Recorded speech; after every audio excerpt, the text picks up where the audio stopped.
तो आज हम लोग बात करेंगे हेल्थ केयर की एक और टॉपिक नोजोकोमियल संक्रमण के बारे में।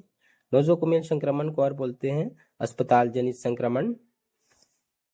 तो अस्पताल जनित संक्रमण एक ऐसा संक्रमण है जो अस्पताल में आने के 48 घंटे बाद विकसित होता है, वो भी किसी प्रक्रिया के दौरान। प्रक्रिया के दौरान मतलब उसके देखभाल की जो प्रक्रिया है या इलाज की जो प्रक्रिया है, जैसे कि इंजेक्शन लगाना है, आईवी ट्रांसफ्यूजन हो सकता है या किसी घाव का ड्रेसिंग हो सकता है। कोई भी प्रक्रिया है उसके दौरान विकसित होता है।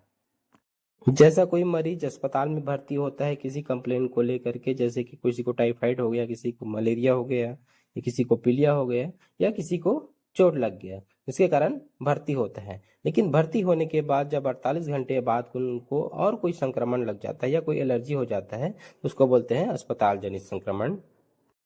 तो आइए अब देखते हैं कि इसका कारण क्या है या जोखिम कारक क्या है।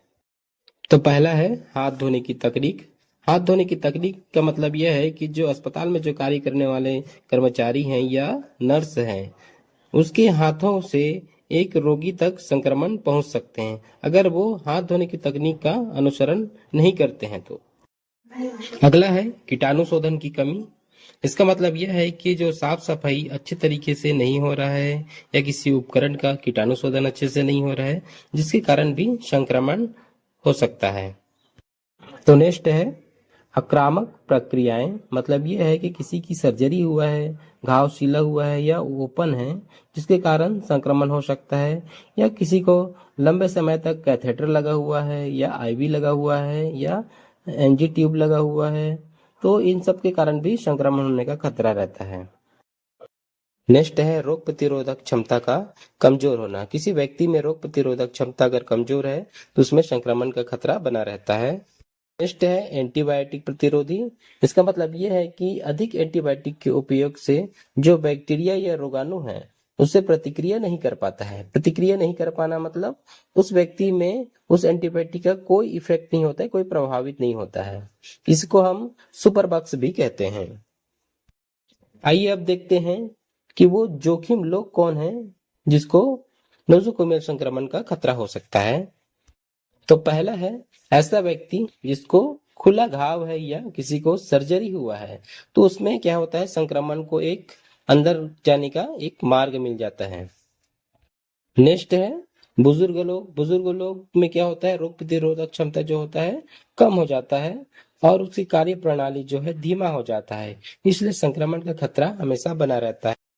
नेक्स्ट है डायबिटीज। मतलब जिसको डायबिटीज है, जिसको सामान्य भाषा में शुगर भी कहते हैं, तो उसमें रोग से लड़ने की जो क्षमता है वो कम हो जाती है और नसों की क्षति के कारण जो होता है घाव अच्छे से नहीं भर पाता है, इनमें भी संक्रमण का खतरा बना रहता है। नेक्स्ट है समय से पूर्व जन्मे बच्चे। मतलब जिसका समय नहीं हुआ है, वो पहले ही जन्म ले चुके हैं, उसमें क्या रहता है, सुरक्षा प्रणाली है वो परिपक्व नहीं हुआ रहता है, जिसके कारण संक्रमण से लड़ने की जो क्षमता है वो उत्पन्न नहीं हो पाता है, इसलिए इन समय से पूर्व जन्मे बच्चे में भी खतरा रहता है। अब देखते हैं नोजोकोमियल संक्रमण के नियंत्रण के उपाय। तो पहला है हाथ धोने की तकनीक। हाथ धोने की तकनीक का मतलब यह है कि हाथ धोने की जो विधि है वो सभी स्वास्थ्य कर्मचारी उस विधि का अनुसरण करें और संक्रमित रोगी के बीच दूरी बना के रखें ताकि संक्रमण ना फैले। नेक्स्ट है नर्सिंग देखभाल के जो तरीके हैं उसको उचित तरीके से करें। हर वार्ड की सफाई समय समय पर करते रहें। हर वार्ड में जितना ही सामग्री उपकरण की आवश्यकता है उतना ही रखें। अनावश्यक चीजों को वार्ड में उपलब्ध ना रखें। अगला है व्यक्तिगत सुरक्षा उपकरण जो है, जैसे कैप हो गया, चश्मा हो गया, ग्लव्स हो गया, मास्क हो गया, इसको उचित तरीके से उपयोग करें।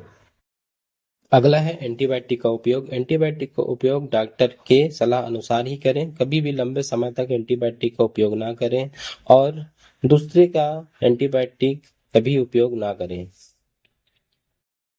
और समय समय पर नोजोकोमियल संक्रमण के बारे में अस्पताल के कर्मचारियों को प्रशिक्षण देते रहें और उसके खतरों के बारे में जानकारी देते रहें और उससे बचने के उपाय के बारे में अवगत कराते रहें।